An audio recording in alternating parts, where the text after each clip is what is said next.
சாதி என்ற ஒரு கட்டமைப்பு வந்து இயல்பாக ஏற்பட்டதல்ல. அது ஒரு திட்டமிட்டு கொண்டு வரப்பட்ட ஒரு கட்டமைப்பு. இந்த கட்டமைப்பினால் எவ்வளவு மக்கள் பாதிக்கப்பட்டது, பெண்கள் எவ்வளோ பாதிக்கப்பட்டாங்க, எவ்வளவு மனிதநேயமற்ற செயல்கள் நடந்தது இன்றைக்கு நடைபெற்று கொண்டிருக்கிறது. ஒடிசாவில் இப்போ நடந்த சம்பவம், 2 தலித் இளைஞர்களை பிடிச்சி சாக்கடையை குடிக்க வச்சு, இது என்ன மனுஷத்தன்மையா?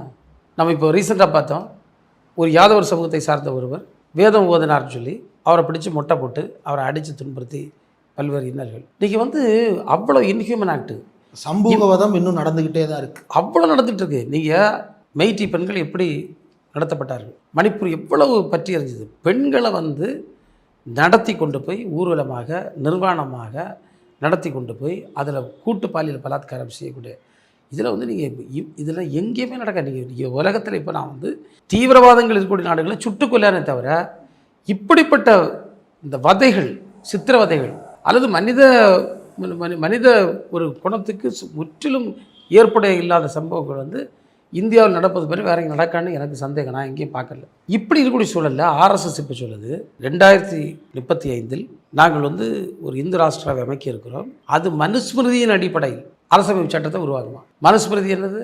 மனுஸ்மிருதி அடிப்படையில் ஒரு அரசமைப்பு சட்டத்தை உருவாக்கி அதை நாங்கள் வந்து இந்து ராஷ்டிராவாக 2035 அறிவிப்போம்னு சொல்லலாம். இதை சாதாரண மக்கள் யோசிக்கல நினைக்கிங்களா? எல்லா மக்களும் எல்லா மட்டத்திலும் இந்த அறிவிப்புகளின் ஆபத்தை உணர்ந்து கொண்டு தான் இருக்கிறார்கள்.